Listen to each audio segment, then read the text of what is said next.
Welcome to the Student Ministry Podcast. My name is Steve Cullum, and I'm your host for episode 26 of the Student Ministry Podcast. And today I am joined by a good friend of mine, Ben Patterson. He's the lead student pastor at Southeast Christian Church in Parker, Colorado. And I am so excited for you to hear this conversation that I had recently with Ben. But before we jump into that, let's thank our sponsors because they are one of the main reasons this podcast happens, because of their generous support. And so let's just thank them real quick. WorkCamp NE is an awesome, amazing organization for you to take your students on service-based mission trips.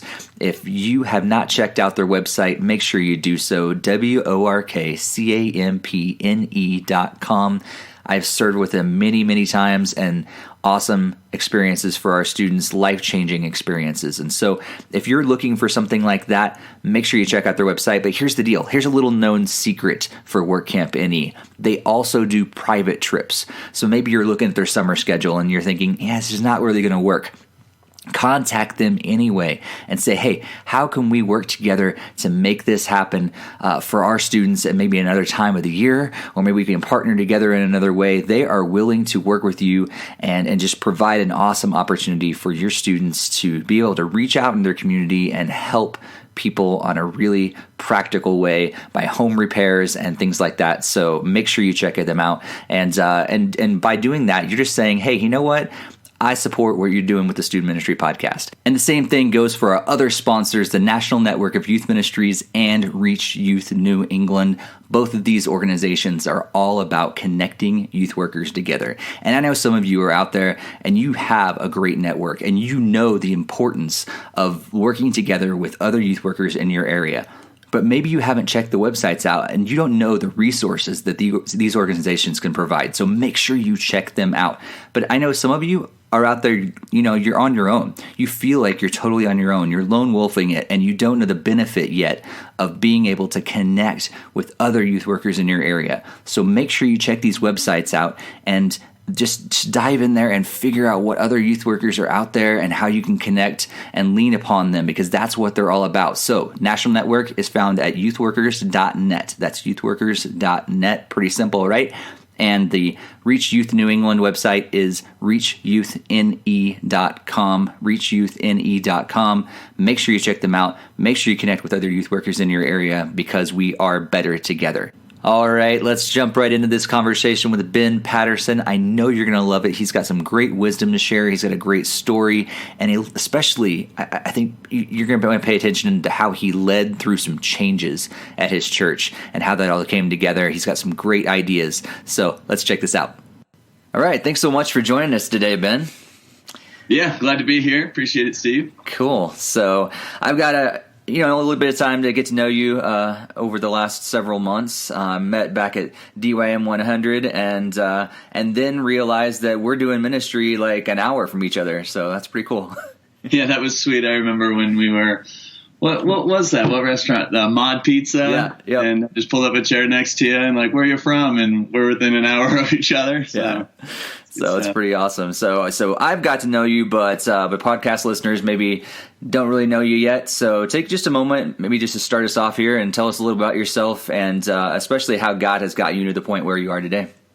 Yeah, for sure. I have been in youth work this is my 10th season, I like to say. I started back in Iowa at the church I actually grew up at and worked there for about 7 years, both in middle school ministry and a little bit of high school and children's. About 3 years ago, my wife and I were just feeling this weird call in our lives to perhaps mix it up. And so we moved out in the Denver area, kind of feel like a missionary here in America. We're away from all our family. My wife and I have 7 kids, but really landing at Southeast Christian Church here in Parker, south of Denver. It's been incredible to see how God's at work in our lives, in our ministry. And so, yeah.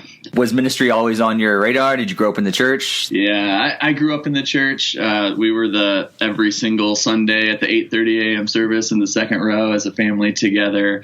And then during the following hour, it was Sunday school hour. So the 2-hour church family was my mindset growing up. Really really kind of claimed faith as my own as a middle schooler, and became involved more with the youth group and little leadership teams.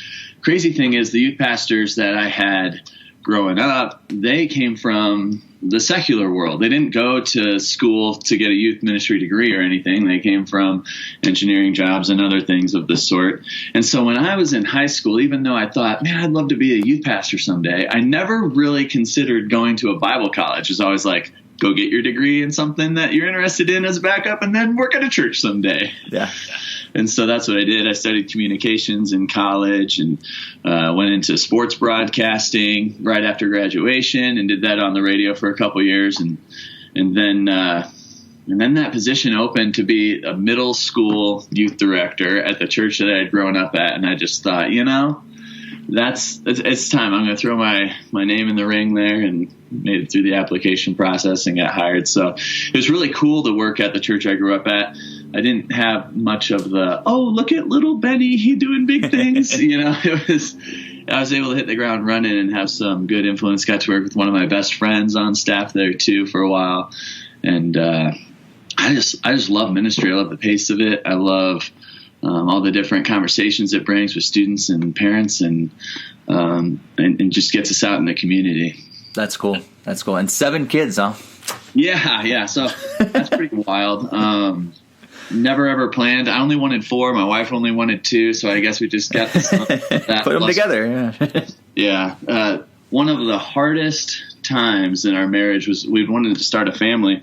And after the first year of trying to get pregnant and such, it just wasn't happening. And it became very, very stressful, very contentious. One of the times I remember having another failed month, and I just kind of snapped. I was like, don't even tell me this, and my wife's like, if I can't tell you, who do I tell?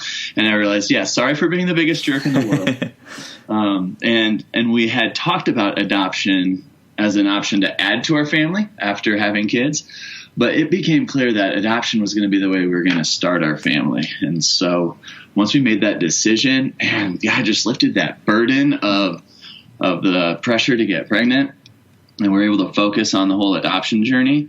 And our first adoption was an international adoption from Poland, and we adopted a sibling group of 4 kids. So we went from 0 kids to 4 kids. Their ages were 5, 4, 3, and 2 at the time. 2 girls, 2 boys.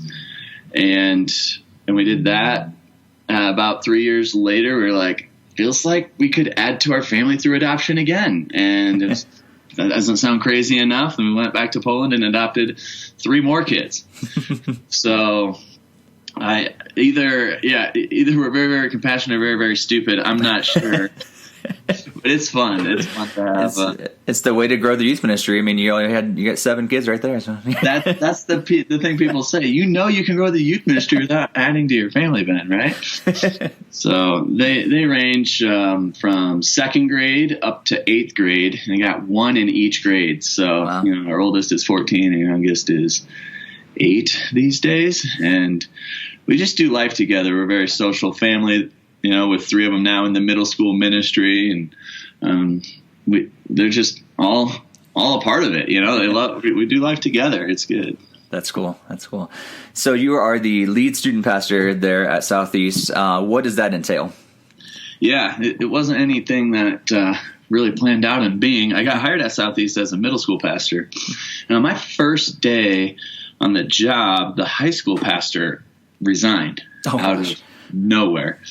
And as it turned out, I was really looking forward to working with the guy, but he had some moral failures in his life, and he's not anymore in ministry. And so that first year, after moving out here to Colorado, I was just really focused on getting the middle school ministry healthy, not necessarily growing it, but just learning and growing into that position at a new church in a new place. And God blessed what was going on. My supervisor had kind of stepped into the high school role, but that was just a very short-term situation.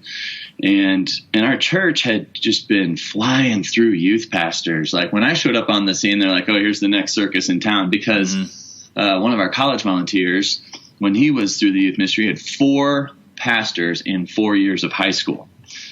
And so the students were very cynical and just thinking like, you're going to be gone. And that wasn't my heart at all. It was, I'm here for the long haul. I moved my 7 kids away, away from my family for this opportunity. I feel like God called us here. So my boss shared this ministry model of, instead of hiring another high school pastor, what would it look like to have a lead pastor for students that oversees high school and middle school, and then full-time guys discipleship for students and girls discipleship for students that can focus on the small group elements. And so I work with 2 other people full-time here at Southeast, and I get to focus on our large group environments and outreach events and camps and retreats and stuff. And the other 2 full-timers work on those volunteers for small group leaders and small groups and everything that goes along with that. And it's really more of a strengths-based approach. Yeah, that's really cool. It's encouraging too, because it's something similar what we've thought about at our church as well. It's like, how do we structure this long term? And I know my heart actually is for both middle school and high school. And so I'm like, I don't know if I could ever pick between the 2. And so like I thought, it's like, is it possible that I could just kind of lead both and then have a staff under me? And I think that's probably the direction we're going to end up going as well. So that's cool. And for me, I have a huge value for small groups. I don't want to run a ministry without them. But I'll admit, they drain my bucket a lot faster than the large group event does. And the small group discipleship pastors, they like the large group and they're involved in it, but that drains their bucket, and they get fired up with those relationships. And so we're all fully informed of everyone's area. We kind of, I still lead a small group from time to time, or dip in as a substitute small group leader here and there. And I'll have, of course, David and Rochelle, the others who are, I work with in the large group environments to teach from time to time. But it's just so great to know that most of the stuff I get to work on is stuff that I'm passionate about, and likewise for the whole team. That's really cool. Cool. So let's shift gears a little bit, not too much, and let's talk about what your ministry looks like, kind of programming, and what's a typical week look like for you in terms of programming, but then just how you lead the team there and how you minister on a regular basis.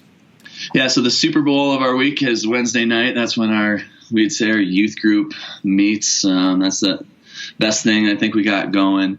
We actually, when this whole ministry shift kind of happened, the model of lead student pastor and kind of approaching high school and middle school together, our high school was almost dead. Like it had dwindled, very low attendance, and just not in a healthy place.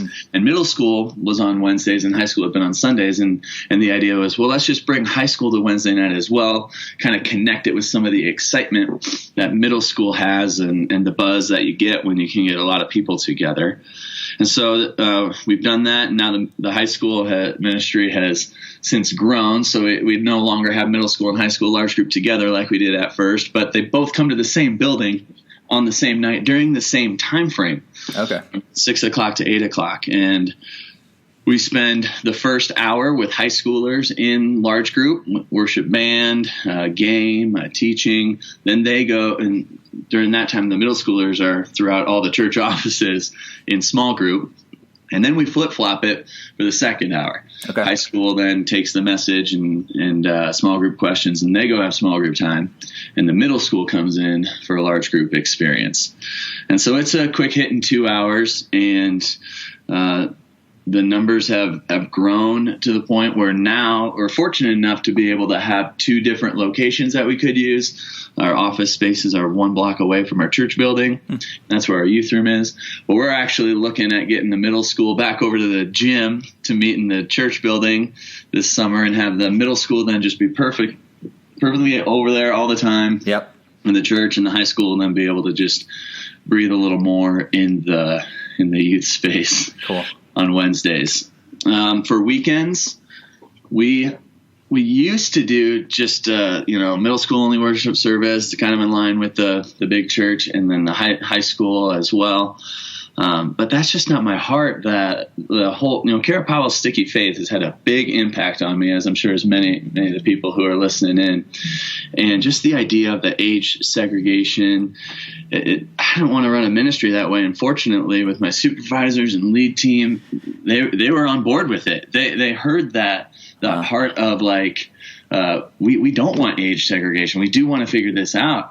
And so we rolled out. I'd done this before, but it failed. You hear, well, we just have the students serve or attend big church. Yep.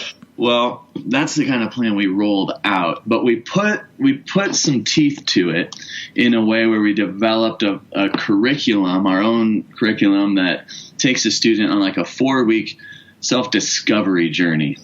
And so 1 week they're doing a spiritual gifts strengths assessment. Another week we're kind of getting them to dream and think and give them a tour of where would you like to serve. And we tell them any adult that you see serving, you could serve in that way too. And then they have this time where they're shadowing, and they can shadow as many ministries as they want. Just try one per week. And then we sit down and do a quick powwow of how was it? And then eventually get them enrolled as serving in those ministries. So it has taken a lot of staff cooperation. Yeah. The guest services gal down the hall, there's been times we've had conversations about the students and how well they're serving and how well they're not, and just and it's good. And same with the kids ministry of so many students serving in kids ministry and leadership roles because of this. And so for our student staff on the weekends, we have at least one of us at every single service. That way we can be a touch point for new families or parents. We focus on that curriculum. Some weeks we might have one student in the classroom that's on step 1 and then another that's on step 2. And we have different teachers in the room so we can accommodate that. Okay. And then just getting them launched to serve. And so it's been really cool. Some of the fruits of it, we have 15-year-olds running the soundboard for the main worship center, Nice. And the lights board. And we've had students give the message for the kids ministry programming or be the host up there. They're leading small groups. They're just making a big impact, being connected with the church. And of course, if they want to attend the regular worship service, that's also a win. I tell parents, feel bad if your teenager wants to attend the regular worship service. That's actually one of the best things they can do. Right. Because I want students to graduate and go off to college and look for a church or get connected in a church and not think, what is the entertainment factor for me? Yep. Instead, how can I go serve in a way that I'm gifted? Totally. And I think that, that's actually something that we're kind of fighting against a little bit at our church right now, because it's been the norm for so long that we have age separated stuff on Sunday morning, and we did take away high school, but still kind of fighting that fight with middle school, especially because actually our middle school program is going really well. And so it's like, do I kill something that's going really well? But I believe in the same thing as you're talking about, man. It's so important for us to get the students connected with the whole entire body, because if they're not, what happens when they graduate from youth group? Then they have no place. Right. And so, right. We have to get them connected. So that's some cool ideas. I've never heard middle about school that is strategic thing. Yeah, middle school is interesting because some of them really they're too squirrely and they just need that environment. And so I don't know, maybe it's, mixing it up a little bit, joining the regular worship service once a month or doing a service project or kind of building into them, especially those 8th graders who are all of a sudden going to be 9th graders and wondering where to go next year. Right. Yeah. But I like the strategy you have behind it to not only just cut something, but okay, let's put some pieces in place for you to actually find your place and really get plugged in. So that's really cool. And so if anyone's listening and thinking, wow, that's great, I should try it. I would just say, make sure you're communicating way in advance that your boss has your back. My boss had received a lot of emails or lobby conversations questioning the whole thing, and he told me, he said his first response always to any parent that was going to bash whatever the student ministry was doing was, have you talked with Ben about it? What did Ben say about it? And he would often find they were just doing the gossip thing or just complaining and not really going to the person that they had the complaint with. Right. So that's really cool. But then secondly, some people did leave and we kind of, lost some previously active families, or they wonder, and they email with legit questions. And there are multiple emails that Steve would forward to me and say, hey, here's a family with another concern. It was almost like we had this little playbook, like there were like only 3 or 4 things that we had to address. Like, so go with response number 3 that we had talked about this way, and keep going on the right track. You got the right thing going. And it's just so good to hear your boss say, keep fighting the good fight, keep going. We're not gonna just change course based upon one complaint here to try to please everyone. So that's awesome. Having that leadership in place, and then actually committing to a structure where you are still engaged. I go into classrooms, kids ministry classrooms, baby nurseries every single weekend, just to say hey to the teenagers who are serving, telling them that what they're doing is just as important as the person who's giving the sermon on the stage, and just seeing if there's anything that they need to do to redirect or help them, And, whereas before when I tried rolling, I was always like, oh, just go talk to that ministry leader and look at it. And there's just there's a gap there that we as youth pastors, we can stand in and actually help make connections for our students to get involved with other adults in serving. That's really cool. So, man, you've already shared a lot of wisdom there, I think, through that change and everything. What are some other things that God's taught you over the years? Maybe a couple tips that you'd like to pass on, and maybe even thinking about, going back 10 years in ministry, like what would you like to tell Ben of 10 years ago? Hey, you should do this better so it could set you up in the long run. Yeah. I remember getting hired thinking, wow, youth ministry, it's amazing. This is a dream job of sorts. It's what I want to do. I'd gotten hired, it was in July, and then that following November, so only 3-4 months later, our team went to NYWC in Nashville. And in that time, Marco Stryker was leading it, and it was just a really sweet environment. I remember one of the sessions, though, they had talked about burnout in a way that was a big problem in youth ministry, and it just wasn't even on my radar. Now, I'm only 4 months in into my job. I was just like, how could anyone ever burn out? You're just full of energy. I can't believe I get to do this. Oh man, this must be terrible people.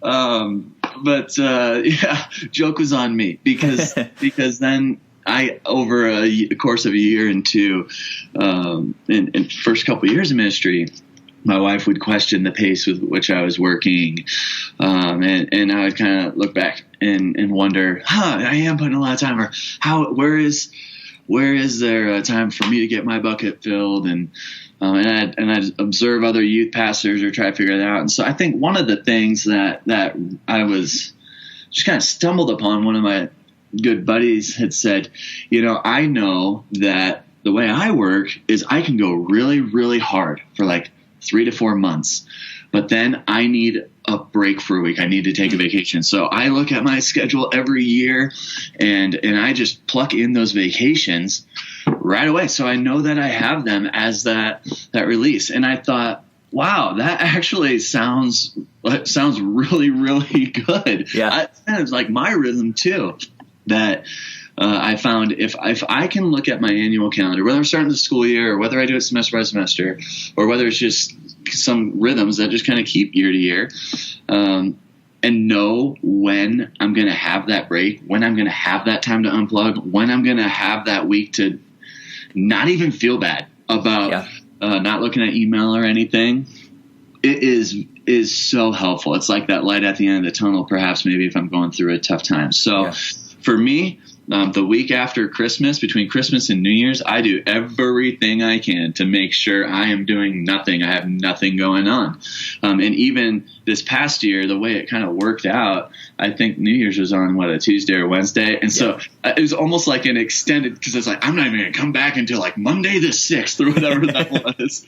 And that was great. Another thing, my parents, they have a timeshare at a lake in Iowa. I know it's not the vacation destination everyone would desire, but it's a week where my family just goes. The 30th week of the year, it always falls in at the end of July. And I know that week at the end of July, I'm going to unplug, I'm going to take the family, and we're going to have a week of relational building and connecting and having fun. That's a good time for me because, it's kind of winding down the summer, and then you get back for that, and it's like go time for the school year. And then I've learned over in the past year with my kids and the age stage that they are, spring break and fall break is built into their school calendar. And I've tried working through those, and I've just kind of resigned myself to being like, well, whatever you can do to kind of take some time there and flex to your family schedule. I tell the people I supervise in ministry, we are working very, very hard. So I don't care if you only have like 2 weeks of vacation or 15 days of vacation. Like, I know you are putting in the hours. So if you gotta take some time here and there for personal or whatever it is, comp time, I don't really know. If I see your work ethic and I trust you and know you're putting in the hours and you're not taking advantage of it, man, we got to be healthy. So for me, it's those rhythms. For another youth pastor that I worked with, the very first trip that we went on together, it was an overnighter, and he pumps up his air mattress at about 10:30, and he's like, "All right, Ben, I'm going to bed." And I'm like, "Are you crazy?" And he's like, "No, if I don't go to bed right now, then I know I'm going to be worthless tomorrow. So good night." And I'm like, this cannot be happening. Right. And of course I'm up, until 2 a.m. with all the crazies doing and stuff, and then getting up at 6:30 like everyone else was. But I can do that. I can burn the candle at both ends from time to time. That buddy of mine, he just knew very clear on a trip he needs his sleep, and out of serving the better of the whole and not being worthless the next day, he went to bed. And every single trip that we went on together at the leader meetings beforehand, he would always say that in a healthy way, like, "Hey, just remember, I know a lot of good ministry happens. I know we're giving a lot of it ourselves, but if you're the type that needs your sleep on this trip, do not feel bad about getting it. Communicate it. Don't be ignorant, right? Letting everyone run around or whatever. Right. Have your plan, but so often just communicating in advance and having that forethought can be a good help. So, cool. For anyone out there in youth ministry, whether you're just starting, whether you've been just kind of going along, you hit that 2 or 3 years and you realize, man, something's got to change. Otherwise I'm not going to be here. Perhaps just knowing your rhythm, looking at your calendar, dropping in those days, or a few of knowing that this is just going to be my time. I'm going to focus on me and not worry about the pressures of the ministry. Yeah. The other thing for me that I've learned and had a pretty high value early on was the church I got hired into was great at networking with other youth pastors. They actually hosted a lunch. They just put on a lunch once a month and invited all the area youth pastors to, and then provided just some sort of topic to get some discussion going, and then space for us to just chat and meet with each other. And the community that was brought from that is amazing. I've been fortunate to work at churches where I'm not the only youth pastor. I couldn't imagine being just the Lone Ranger at a church. And so if that's you, I think there's got to be a youth pastor network around that you could join in. And it's probably not on your job description. It's probably might going to feel like another meeting to go to.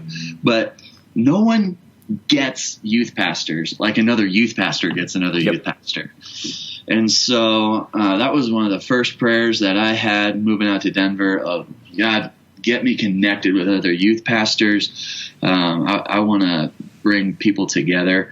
And I found out that my church actually didn't really have a good history, a track record of that. Because when I did meet with some other youth pastors in the area, they're like, okay, so you work at Southeast. What's your angle for meeting with me? Yeah. And I'm wait, what? I just wanted to like get to know you. Right. I don't have any angle. They're like, well, the last guy that we met with from Southeast just showed up to our event and passed out flyers and invited all our students to his event. It's like, but there's nothing, nothing on my radar of that. And so as churches, man, the world will know Christ through our oneness, and we shouldn't be rivals on the scoreboard. We should be linking arms together, so that way when someone's maybe slipping or struggling, they're not going to fall flat on their face. They're linked arm to arm with a network of other youth pastors beyond their congregation that can come in and support and pray, right. Encourage. We shouldn't be doing it alone. Yeah.